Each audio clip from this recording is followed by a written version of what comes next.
APCC R নহয়, APCC BM Bangladeshi মুছলিম, সেইটোৱে তেওঁ ৰকিবুল বুলি কৈছে, কিন্তু অকল ৰকিবুল নহয়, তাত সৰু ৰকিবুল বহুত জন্ম হৈছে। চাওক, মই এটাই কথা ক'ম যে কংগ্ৰেছক সমালোচনা কৰাৰ বহুত বেছি প্ৰয়োজনো নাই। খালি কেতিয়াবা অলপ কংগ্ৰেছৰ কথা এইকাৰণে কওঁ যে আমি 22 বছৰ কংগ্ৰেছ কৰিছিলোঁ।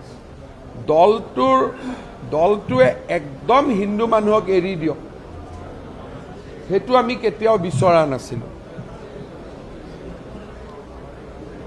এতিয়া তাত মইতো কৈ থৈছোঁ 5 বছৰ পিছত আপোনালোকে নিউজ দিব ভাতৰ লগত কি খালে বুলি, আৰু সেই লাইনত গৈ আছে। শ্ৰীভূমি হাইলাকান্দিত অলৰেডি আৰম্ভ হৈছে। কেইদিনমান আগতে ভূপেন বৰাই আপোনালোকক ক'ব, মই মোৰ মুখেদি নুলিয়াওঁ আৰু মই কথাবোৰ জানো কাৰণে বেছিকৈ কৈ থাকিলেও বিপদ। এপিচিচি আৰ নহয়, এপিচিচি BM বাংলাদেশী মুছলিম, সেইটোৱে তেওঁ ৰকিবুল বুলি কৈছে, কিন্তু অকল ৰকিবুল নহয়, তাত সৰু ৰকিবুল বহুত জন্ম হৈছে। চাওক, মই এটাই কথা ক'ম যে কংগ্ৰেছক সমালোচনা কৰাৰ বহুত বেছি প্ৰয়োজনো নাই। খালি কেতিয়াবা অলপ কংগ্ৰেছৰ কথা এইকাৰণে কওঁ যে আমি 22 বছৰ কংগ্ৰেছ কৰিছিলোঁ। দলটোৱে একদম হিন্দু মানুহক এৰি দিয়ক, সেইটো আমি কেতিয়াও বিচৰা নাছিলোঁ। এতিয়া তাত মইতো কৈ থৈছোঁ 5 বছৰ পিছত আপোনালোকে নিউজ দিব ভাতৰ লগত কি খালে বুলি, আৰু সেই লাইনত গৈ আছে। শ্ৰীভূমি হাইলাকান্দিত অলৰেডি আৰম্ভ হৈছে। কেইদিনমান আগতে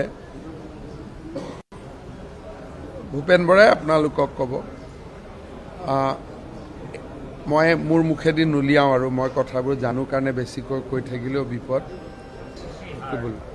এপিচিচি আৰ নহয়, এপিচিচি BM বাংলাদেশী মুছলিম, সেইটোৱে তেওঁ ৰকিবুল বুলি কৈছে, কিন্তু অকল ৰকিবুল নহয়, তাত সৰু ৰকিবুল বহুত জন্ম হৈছে। চাওক, মই এটাই কথা ক'ম যে কংগ্ৰেছক সমালোচনা কৰাৰ বহুত বেছি প্ৰয়োজনো নাই। খালি কেতিয়াবা অলপ কংগ্ৰেছৰ কথা এইকাৰণে কওঁ যে আমি 22 বছৰ কংগ্ৰেছ কৰিছিলোঁ। দলটোৱে একদম হিন্দু মানুহক এৰি দিয়ক, সেইটো আমি কেতিয়াও বিচৰা নাছিলোঁ। এতিয়া তাত মইতো কৈ থৈছোঁ 5 বছৰ পিছত আপোনালোকে নিউজ দিব ভাতৰ লগত কি খালে বুলি, আৰু সেই লাইনত গৈ আছে। শ্ৰীভূমি হাইলাকান্দিত অলৰেডি আৰম্ভ হৈছে। কেইদিনমান আগতে